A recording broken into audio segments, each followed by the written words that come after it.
Wydawnictwo Silesia Progress przedstawia Franciszek Kotleta. Okres półtrwania. Z czeskiego przełożyła Ilona Gwóźdź-Szewczenko. Czyta Mikołaj Krawczyk. Realizacja Szymon Orłowski. Okres półtrwania. Wojna się skończyła. Po dawnej planecie pozostały tylko wspomnienia i zgliszcza po uderzeniach setek nuklearnych głowic. Stary świat zniknął, a nowy jest całkiem inny. Dziki, bezwzględny, radioaktywny. Resztki ludzi próbują przetrwać w jego ruinach i zbudować coś na kształt cywilizacji. Są jednak i tacy, którzy nie chcą cywilizacji. W rzeczywistości nie chcą też dziczy. Pragną tylko jednego – dokończyć robotę, którą światowe mocarstwa rozpoczęły swoją wojną. A przeciwko nim stoją ci, którzy wierzą w nowy początek. Ale czy ten świat jest w ogóle wart ocalenia?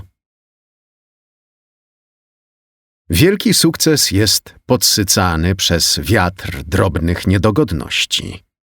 Japońskie przysłowie. Facet leżący obok miał na prawym ramieniu wytatuowany znak niewolnika. Próbował się go pozbyć, przypalając skórę rozżarzonym żelazem, ale pomimo blizn po oparzeniach piętno wciąż obwieszczało światu, że właściciel tej skóry był kiedyś pod człowiekiem. Nawet pył i ukąszenia komarów, które zdobiły jego znamie w 3 miejscach, nie zdołały tego przykryć. W tym roku pojawiło się cholernie dużo owadziego ścierwa. Ciekawe skąd się brało, bo wiosna była tak sucha, że musieliśmy zacząć skraplać wodę, żeby połowa miasta nie zdechła z pragnienia. A dziś zrobiło się wyjątkowo gorąco. Tak gorąco, że nawet nie miałem ochoty zapalić cygara. No ale w końcu jakoś się przemogłem. Oparłem plecy o pień usychającego świerka i zapaliłem tytoń z naszych pierwszych zbiorów. Udało nam się kupić kilka nasion od grupy wędrownych bułgarskich handlarzy i, o dziwo, w Brnie przyjęły się całkiem nieźle. Ale prawdziwych cygar, takich jak te, które robili na Kubie, nie dało się z tego zrobić. Nie wiem, czy chodziło o to, że nie zwijała ich na swych udach gruba murzynka, ale ten smak... Cóż, to nie było to samo. To trochę tak, jakby zblazowany barman podsunął ci kolę zero zamiast normalnej. No tak, stare dobre czasy, kiedy to był mój jedyny problem. Widzisz coś? Zapytałem faceta, którego zwali Bob. Był Czechem. Przybył do Brna z całą rodziną bez grosza przy duszy i aby ją utrzymać, sprzedał się w niewolę. Wraz z grupą innych przybyszy spędził kilka ostatnich lat czyszcząc i odnawiając miejską kanalizację. A kiedy okazało się, że podczas wojny służył w wojsku, wyciągnąłem go z kanałów i dałem mu nową pracę. Na moje zapytanie mężczyzna tylko potrząsnął głową. Trzymał lornetkę przyciśniętą do oczu, podczas gdy reszta facetów ostentacyjnie się nudziła i gapiła w niebo, dłubiąc w nosie lub drapiąc się po kroczu. Bob naprawdę się starał. Wyglądało to tak, jakby nawet po tym, jak to kazałem uwolnić wszystkich niewolników, czuł, że musi wykonywać lepszą robotę niż inni, bo w przeciwnym wypadku zbierze cięgi. Nasz punkt obserwacyjny znajdował się na wzniesieniu, z którego mieliśmy względnie dobry widok. Słowo względnie jest tu jak najbardziej na miejscu, ponieważ otaczający nas obszar porastały brzozy i olchy, osiągające wysokość około 5 metrów. Zaciągnąłem się cygarem i pacnąłem komara. Zwykle gęsty dym tytoniowy potrafił je odpędzić, ale ten był jakoś szczególnie agresywny. Przy 3. próbie rozmazałem go w końcu na mojej starej kamizelce wojskowej. Pułkowniku, ktoś nadchodzi, odezwał się Bob. Podszedłem do niego z cygarem w ustach. Podał mi lornetkę i wskazał ręką w kierunku zachodzącego słońca. Przez chwilę ustawiałem ostrość i wpatrywałem się w drzewa, aż w końcu dostrzegłem prawie niezauważalny tuman pyłu przedzierający się przez zwiędnięte liście brzus. Między drzewami pędził jeździec na koniu. Gdyby nie było tak sucho, nic byśmy nie zobaczyli. Zaciągnąłem się mocno cygarem. Na koń! Rzuciłem rozkaz, a senni i znudzeni mężczyźni natychmiast się ożywili. Wpadliśmy na siebie tuż pod naszym punktem obserwacyjnym. Tym jeźdźcem okazała się Alice. Była czymś w rodzaju mojego ochroniarza, moją prawą ręką, matką i córką w jednym. Jest ich więcej niż się spodziewaliśmy. 6 ciężarówek i co najmniej 25 osób na koniach. Oznajmiła po zatrzymaniu swojego gniadego konia. Wokół niej wznosiła się chmura pyłu z zaschniętej gliny. Mają ropę? Zapytałem zaskoczony. Nie, potrząsnęła głową. Ciągną ich konie. Zabrali z ciężarówek co się dało, żeby były lżejsze i każdą ciągnie 6 par koni. Strzelcy wydają się bardzo ostrożni. Prawdopodobnie już doszły do nich wiadomości o nowym porządku w okolicy. Ale prawdopodobnie nie aż takie, aby objechali nas szerokim łukiem. Uśmiechnąłem się, ocierając brudny pot z czoła. Kurz był wszechobecny. Odwróciłem się do mojego oddziału. 15 facetów. W większości byli żołnierzami lub weteranami wojny domowej, a pozostali to całkiem nieźle wyszkoleni rekruci z szeregów wyzwolonych niewolników. Jeśli tego nie spieprzymy, mamy szansę wygrać bez znacznych strat w ludziach. Znaczne straty w ludziach. Takie zwroty przychodziły mi do głowy automatycznie.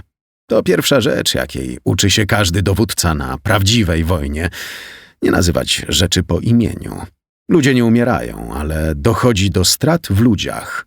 Analogicznie wróg nie zostaje zabity, ale wyeliminowany lub ewentualnie unieszkodliwiony, a miasto nie zostaje splądrowane, lecz jego potencjał militarny został znacznie zmniejszony. Ryan i Crash jadą za nimi, ale kiedy pokonamy wzgórze, ujrzymy ich nawet z odległości kilometra. Zostawiają za sobą chmurę pyłu wielkości Meksyku. Alice uśmiechnęła się. Wyciągnęła z zapasa manierkę i napiła się. Następnie spięła konia i kłusem popędziła z powrotem. Ruszyliśmy za nią.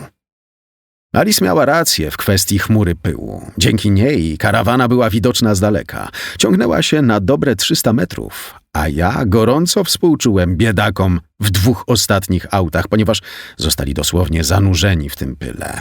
Droga, którą jechali, była po prostu ubitą ziemią, więc teraz zamieniła się w pokryty pyłem szlak. Mogli pojechać starą asfaltówką, ale zaprowadziłaby ich zbyt blisko Brna. Poza tym gorący, lepki asfalt nie jest najlepszy dla koni. Ale przez naszą ziemię musieli przejechać. Zmierzali bowiem do Pragi, gdzie za niewolników dawano najlepszą cenę. Pędziliśmy wzdłuż karawany w kierunku południa. Przez około pół kilometra osłaniał nas Młodnik, a kiedy słońce w końcu przestało palić, czyli mogło zrobić się już około 6 lub 7 po południu, wyprzedziliśmy ich na tyle, by przygotować zasadzkę. Gdzie jest Ryan? Rzuciłem nerwowo w stronę Alice. Miałem nadzieję, że natkniemy się na niego po drodze. Poza tym chmura pyłu na horyzoncie zbliżała się do nas dość szybko. Choć większość chłopaków nie wykopała jeszcze odpowiedniego okopu. Przynajmniej rozłożyliśmy wszystkie nasze kolczatki, służące zatrzymaniu pojazdów na trasie i wokół niej. Prawdopodobnie obserwują ich z północy. Gdy zacznie się walka, pozycje wskażą panu krzyżyki konających, pułkowniku. Uśmiechnięta Alice w końcu zdjęła z pleców swój AK-12. Genialny produkt, powstały na skutek ewolucji słynnego kałasznikowa, po czym pobiegła na skraj lasu. Jej broń miała skuteczny zasięg do około 800 metrów, więc w przeciwieństwie do chłopaków nie musiała się męczyć z łopatką polową. Ja natomiast wszedłem głębiej w las. Czekał tam na mnie Bob i 5 naszych najlepszych jeźdźców. Zatrzymaliśmy się wśród dorodnych dębów, dobry kilometr od przygotowanego miejsca zasadzki, dokąd wróciliśmy praktycznie po własnych śladach. Podczas gdy mężczyźni pilnowali koni, ja wspiąłem się na koronę najbardziej rozłożystego drzewa. Ujrzałem pierwszy wóz pokrytej pyłem karawany. Był taki sam jak pozostałe. Ruska ciężarówka wojskowa pozbawiona silnika i cięższego wyposażenia, aby mogły ją ciągnąć konie. Tam, gdzie się to dało, metalowe części zostały zastąpione drewnianymi. Na pakach 2 pierwszych ciężarówek znajdowały się stosy drewnianych skrzyń zabezpieczonych żelaznymi łańcuchami. Pozostałe były wypełnione głównie bardzo młodymi ludźmi obu płci. Średnia wieku wynosiła około 16 lat. Ostatni z pojazdów posiadał nawet plantekę. Co prawda połataną, ale cokolwiek się pod nią znajdowało, zostało należycie ochronione przed kurzem i naszymi ciekawskimi spojrzeniami.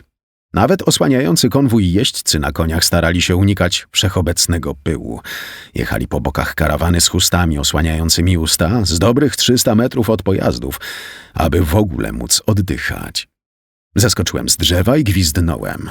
Niemal natychmiast z brzozowej dżungli wyłonił się Bob, ciągnąc za sobą 2 konie. Za nim podążała reszta rezerwistów z eskadry. Przy pomocy byłego niewolnika wsiadłem na siodło. W tym momencie zobaczyłem pierwszą ciężarówkę, gdy wykonywała szaleńczy zygzak. Zrobiła coś w rodzaju 8. Wzbiła chmurę pyłu wielkości Meksyku, Stanów Zjednoczonych i Kanady, włącznie z Wyspami Dziewiczymi, i się zatrzymała. Konie rżały tak głośno, że wiatr przyniósł te dźwięki aż do nas. Po zatrzymaniu jeden z nich nagle zaczął stawać dęba i uderzać w pozostałe. Po kilku chwilach nadjechała kolejna ciężarówka, a za nią dalsze. Jeźdźcy zbliżyli się do nich. Ponownie przyłożyłem lornetkę do oczu i skoncentrowałem się na największym skupisku ludzi. Załoga pierwszej ciężarówki biegała między nimi, gestykulując dziko rękami i wskazując przy tym na podwozie. Większość kół miała przebite opony. Sterczały z nich nasze kolce. W porządku. Zaraz zakumają. Mruknąłem. Niemal w tym samym momencie rozległy się pierwsze strzały z naszej lewej strony. Jeźdźcy zaczęli spadać z siodeł niczym dojrzałe gruszki. Moje chłopaki oraz Alice mieli ich jak na dłoni i walili z pukawek jak w tarcze na strzelnicy. Konie przywiązane do ciężarówek płoszyły się i powodowały spore zamieszanie wśród niewolników. Obstawa karawany również zaczęła strzelać, ale to tylko jeszcze bardziej wystraszyło zwierzęta. Niektórzy nieprzyjaciele, już ogarnięci paniką, zaczęli z nich zeskakiwać i rzucać się na ziemię, podczas gdy inni usiłowali się ukryć za ciałami swoich wierzchowców. I wtedy go zobaczyłem. Wysoki facet w długim, czarnym płaszczu i skórzanym kapeluszu na głowie wjechał między stado zdezorientowanych ludzi i zaczął wydawać rozkazy. W jednej chwili sformował grupę 12 jeźdźców, którzy wyruszyli na spotkanie strzelców w okopach. Pozostali, z dowódcą na czele, zawrócili konie i ruszyli z powrotem w kierunku, z którego przybyła karawana. Zadziałało, pułkowniku, powiedział Bob. Pokiwałem głową z zadowoleniem. To pierwsza rzecz, jaka przychodzi ci do głowy, gdy masz usta i oczy pełne kurzu, a ktoś zaczyna do ciebie strzelać z zasadzki. Wysyłasz połowę swoich ludzi do frontalnego ataku, podczas gdy pozostali próbują okrążyć wroga i zamknąć mu drogę ucieczki. Tylko kurwa nie spodziewałem się, że aż tylu ich przeżyje. Warknąłem. 11. Jeden z moich chłopaków szybko ich policzył. Chyba mówili na niego stary Richard. Wyglądał na około 40 lat, więc nie kumałem, skąd taka ksywa. Może dlatego, że nie miał połowy zębów, a jego twarz zdobiło kilka blizn, które wskazywały, że kiedy tracił te zęby. To musiało być mega przeżycie, więc to naprawdę cud, że w ogóle to przeżył. Nas jest 7. Mruknąłem, po czym dodałem. Poradzimy sobie. Ruszyliśmy pod osłoną drzew. Nadejście grupy faceta w czerni najpierw zwiastował wznoszący się pył, a potem narastający stukot kopyt uderzających o suchą ziemię. Koń starego Richarda chciał zarżeć, ale na szczęście jego jeździec w porę go uspokoił. Następnie już chyba 5. raz Richard splunął obficie na swoją strzelbę, aż ślina spłynęła z niej na grzbiet konia. Pierwszy raz widziałem coś takiego w Brnie. Chłopaki wierzyli, że to przynosi szczęście i kula z ocharkanej spluwy zawsze trafi do celu. Mocno ścisnąłem konia nogami i położyłem palce wskazujące na spustach rewolwerów. Oba kolty pytony zostały pokryte miniaturowymi drobinkami kurzu. Miałem ochotę je przetrzeć. Ale wrodzy jeźdźcy byli coraz bliżej. Powinni nam wlecieć prosto w ramiona. Przez drzewa prowadziła bowiem niewielka ścieżka, którą handlarze niewolników musieli podążyć, jeśli chcieli szybko dostać się na tyły Alice, a przy tym nie przedzierać się przez gęste zarośla. Stanęliśmy w niewielkiej odległości od ścieżki, ukryci za liśćmi młodych brzóz, jakby za półprzezroczystym parawanem. Zaraz się zacznie, szepnął Bob, a stary Richard znowu splunął na strzelbę. Położyłem palce na spustach. Ognia! Krzyknąłem, gdy jeźdźcy wjechali z impetem na drogę w niewielkiej odległości od nas. Pociski przelatywały przez liście drzew i krzewów, kończąc swój lot w ludzkim i końskim mięsie. Starałem się celować w postacie jeźdźców, choć na początku okazało się to trudne, więc strzelałem bardziej na wyczucie, tak jak inni. Wkrótce jednak przestrzeń między nami a handlarzami stała się znacznie bardziej przejrzysta. Strzały ze strzelb, naszpikowanych różnego rodzaju prowizoryczną amunicją, od małych gwoździ po wyszczerbione kawałki stalowych prętów wykopanych z gruzów, przerzedziły liście i gałęzie tak bardzo, że chwilę później nasze dzieło było doskonale widoczne. Prawdopodobnie kilka pocisków z mojego pytona podziurawiło stojącą przede mną młodą brzozę, która przewróciła się na ziemię. Łatwiej nam było teraz celować, ale pozostali przy życiu napastnicy również mieli ułatwione zadanie. Kurwa! Bob zaklął i zsiadł. Dostał kulkę gdzieś w ramię, a tryskająca z rany krew obryzgała grzywę mojego konia. W tym momencie właśnie wymieniłem pusty bębenek na naboje w jednym z pytonów, który wcześniej wystrzelałem mierząc do jeźdźców. Popędziłem rumaka do przodu. Pokłusowałem przez przerzedzone zarośla i zobaczyłem jakichś 7, może 8 koni leżących na ziemi. Krew lała się z nich strumieniami, a te, które jeszcze żyły, rżały straszliwie, przygniatając swoimi ciałami rannych najeźdźców, którzy wkrótce mieli znaleźć pod nimi śmierć. Reszta zwierząt, straciwszy jeźdźców, po prostu uciekła do lasu. Widziałem, jak jeden z wierzchowców przedzierał się przez świerki, ciągnąc za sobą ciało faceta z kulą w głowie. Bang! Kula prawdopodobnie przeleciała tuż obok mnie. Po lewej stronie drogi stało 3 jeźdźców, którzy w porę zrobili unik przed naszym wściekłym ostrzałem. Jednemu z nich wypaliłem prosto w łeb. Pocisk przeszył mu nos, a twarz rozbryzgnęła się na wszystkie strony. Jego koń spłoszył się, przeszkadzając w strzelaniu pozostałej dwójce. Obaj pozostali przy życiu mężczyźni mieli pistolety. Zgadywałem, że jest to ruski sprzęt wojskowy. Wśród nich znajdował się facet w długim, czarnym płaszczu. Hej, hej! Ponagliłem konia, który ruszył za nimi, przeskakując przez 2 zakrwawione ciała jakichś facetów. I to był jedyny powód, dla którego nie trafiłem z biegów. Tak więc, zamiast gościa w czarnym płaszczu, załatwiłem tylko spłoszonego konia. Stanął dęba, po czym wpadł grzbietem na wysoki bóg i osunął się na ziemię. Pułkowniku! Zawołał za mną jeden z moich ludzi, którzy przybyli z pomocą. Wystrzeliłem jeszcze 2 pociski, a kilka kul od 2 ostatnich handlarzy niewolników przeleciało tuż obok nas. To była szybka wymiana ognia. Nie mieliśmy szansy trafić. Strzelaliśmy przez drzewa i krzaki, wokół których wiła się droga i nie mieliśmy pojęcia, gdzie są pozostali 2. A oni byli w tej samej sytuacji. Wstrzymałem konia. Ilu mamy zabitych? Krzyknąłem do chłopaków za mną. 2 rannych! Odpowiedział stary Richard, spluwając. Prawdopodobnie znów na szczęście. Tym razem jednak jego plwocina wylądowała na drodze, tworząc w pyle mały krater. Zajmijcie się nimi i wróćcie do karawany! Wykrzyczawszy ostatnie słowa, wsadziłem nowe pociski do pytonów i pogoniłem za uciekinierami. Po 200 metrach ścieżka zaczęła się zwężać tak, że mógł nią podążać tylko jeden jeździec. Końcówki brzozowych gałązek chłostały mnie po całym ciele. Zmusiłem konia do maksymalnej prędkości, mimo że dróżka pod nami była usiana korzeniami. Ale się opłaciło. Po 3 minutach zobaczyłem plecy jednego z handlarzy niewolników. Jego koń zwalniał z powodu krwawiącej rany na zadzie. Odczekałem chwilę, aż szlak znajdzie się w linii prostej, aby upewnić się, że trafię. I tak się stało. Facet wygiął się w łuk i zwalił całym ciałem na grzbiet konia. Najwyraźniej przestrzeliłem mu kręgosłup. Radość z celnego strzału nie trwała długo. Gość w czarnym płaszczu się odwrócił, a ponieważ on także miał mnie jak na dłoni, wystrzelił we mnie pełny magazynek. Mój koń przyjął kilka pierwszych pocisków, a potem jeden wbił się w moje lewe ramię. Ty skurwielu! Syknąłem z bólu, celując w środek klatki piersiowej napastnika. Mniej więcej w tym samym momencie, w którym pociągnąłem za spust, mój wierzchowiec opadł z sił i runął na ziemię. Padłem razem z nim i walnąłem się w głowę.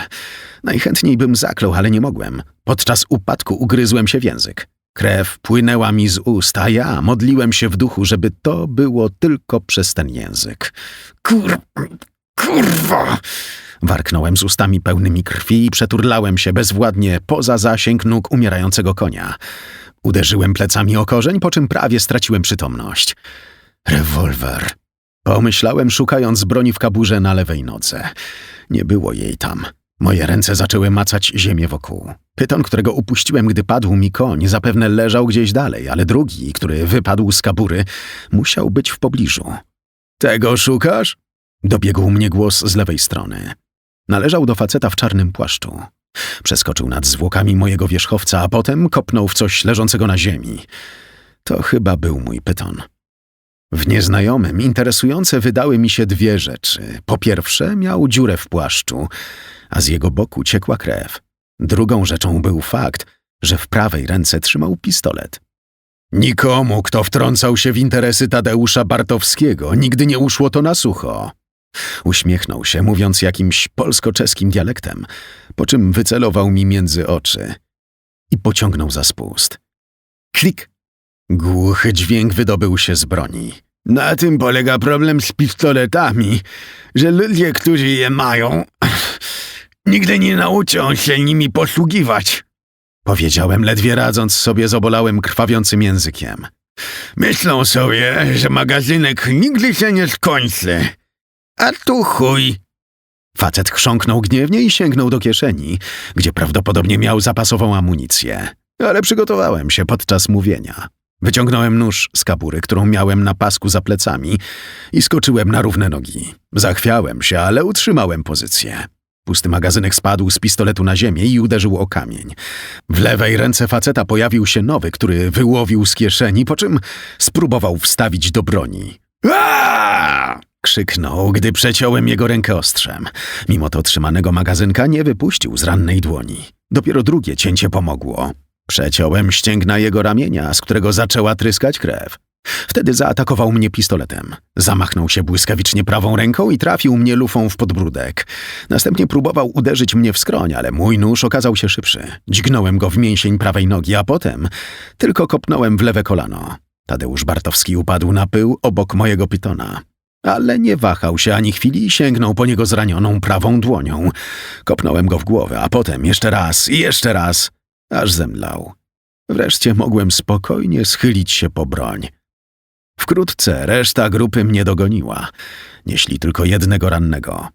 Bob nie przeżył. Wykrwawił się, zanim zdążyli mu pomóc. Ten w czarnym płaszczu był twardszy. Stary Richard opatrzył mu rany i po kilku minutach doszedł do siebie. Przywiązaliśmy go do konia Boba i pojechaliśmy na skraj lasu. Walka się skończyła, aczkolwiek nie do końca. Reszta karawany zebrała się wokół 3 wozów, które utworzyły coś w rodzaju barykady, a ocalali ukryli się za nią. Alice i jej chłopcy pozostali na swoich pozycjach. Szkoda kul! Dziewczyna wzruszyła ramionami, gdy do niej dotarliśmy. Chowają się za samochodami, czekając na nasz atak, wyjaśniła. To mogą czekać do usranej śmierci. Dla nas to byłaby bezsensowna śmierć. Odparłem wyraźniej, bo powoli przyzwyczajałem się do spuchniętego języka. Sytuacja była jasna. Wszyscy stojący w zasięgu słuchu mężczyźni westchnęli z ulgą. Gdybym kazał im wsiąść na konie i zaatakować, zrobiliby to, ale wiedzieli, że wielu z nich by tego nie przeżyło. Ilu z tych, co chcieli was dopaść, zlikwidowaliście? Zapytałem Alice. Wszystkich, jednocześnie Ryan porozwalał resztę tych tam. Wskazała głową w stronę samochodów. Więc nie jest ich zbyt wielu. Trudno powiedzieć, ilu ludzi mieli w tych wozach. Kiedy likwidowaliśmy kawalerię, nie widziałam, jak się przegrupowują. Jestem pewna, że Ryan to rozgryzł, ale radia już dosłużyły, a tych kurewskich sygnałów dymnych nie umiem wysyłać. No tak, ja też tęskniłem za radiami i telefonami satelitarnymi. Wyciągnąłem z bocznej kieszeni porysowaną, blaszaną tubę na cygaro i wyćwiczonym ruchem wysunąłem je z niej, a następnie zapaliłem. Pewnego dnia palenie pana zabije, pułkowniku, westchnęła Alice, wyciągając manierkę i upijając z niej łyk. Macie coś białego? Cokolwiek? Zapytałem, rozglądając się z nadzieją po moich ludziach. Trochę to trwało, ale w końcu dostałem względnie białą koszulkę, którą zdjął z siebie jeden z chłopaków. Alice przywiązała ją do dębowego kija, po czym tak wyposażony ruszyłem pieszo w kierunku karawany.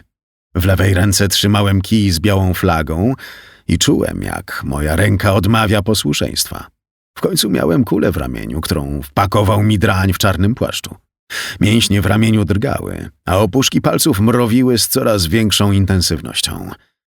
Zaciągnąłem się cygarem, przez chwilę smakowałem dym w ustach, a potem zrobiłem wydech. Robię się za stary na to gówno. Westchnąłem i ruszyłem dalej. Zatrzymał mnie dopiero czyjś wystrzał. Ktoś leżał pod najbliższym samochodem, chowając się za rowerem z przebitą oponą. Zwolniłem i zrobiłem jeszcze 3 kroki. Dopiero po nich stanąłem w miejscu. Czego chcesz? Dobiegło zza samochodu. Facet mówił po polsku, ale z silnym wschodnim akcentem. Pomyślałem, że jego językiem ojczystym musi być rosyjski lub ukraiński. Pizzę i 5 zimnych pilsnerów. Pizza jakakolwiek. Mogę wziąć nawet to gówno z ananasem. Odpowiedziałem znów, zaciągając się cygarem. Moje poczucie humoru nie spotkało się ze zrozumieniem, ponieważ rozległ się kolejny strzał. Tym razem na ziemi przede mną. To był ktoś chowający się za drugim samochodem. Kula uderzyła jakieś 2 metry przede mną, a w powietrze wzbił się gejzer pyłu. Ale wystarczy mi, jeśli przestaniecie zgrywać bohaterów i poddacie się. Jeśli dobrze liczę, za godzinę zapadnie zmrok. Jesteście otoczeni i, w przeciwieństwie do nas, raczej nie otrzymacie wsparcia. Dziś wieczorem zmasakrujemy was wszystkich. Nie weźmiemy żadnych jeńców. Daję wam 10 minut. Wyłaźcie z rękami w górze i stańcie tu, gdzie ta biała flaga. Powiedziałem, wbijając kij w ziemię. Wykonałem wspaniały gest, ale miałem wrażenie, że zaraz odpadnie mi ręka. Na szczęście nie doszło do niezręcznej sytuacji, w której tyczka z koszulką upadłaby na ziemię, a ja przez kolejnych kilka minut próbowałbym ją ponownie wbić. Odetchnąłem przez zaciśnięte zęby i kontynuowałem. Jeśli się poddacie, pozwolimy wam kontynuować podróż. Oczywiście po tym, jak skonfiskujemy waszych niewolników. Jeśli nie, zabijemy was. Koniec negocjacji. Zostało wam tylko 9 minut i 40 sekund. Oznajmiłem, odwracając się na pięcie i odchodząc. To nie był pierwszy raz, kiedy postawiłem komuś ultimatum. W rzeczywistości nie jestem w stanie zliczyć, ile razy groziłem jakimś ludziom masakrą, trzymając białą flagę.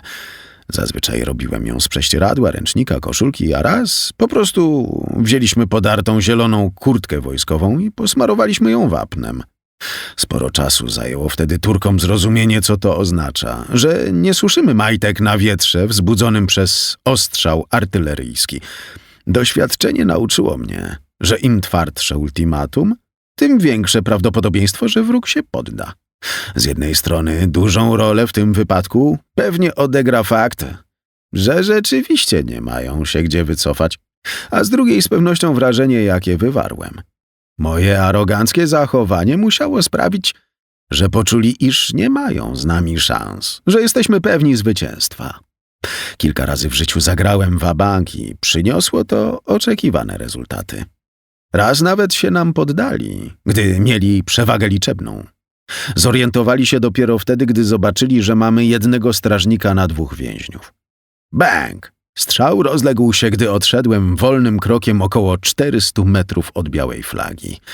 Powoli odwróciłem się i stwierdziłem, że akurat do mnie nikt nie strzelał. Szybko poszło. Pomyślałem, pociągając z resztki cygara, po czym rzuciłem je na ziemię. Mężczyźni za samochodami zaczęli się kłócić i najwyraźniej padł najsilniejszy argument – kula między oczy. Teraz musieliśmy tylko poczekać i zobaczyć, kto wygrał. Zwolennicy walki czy tchórze?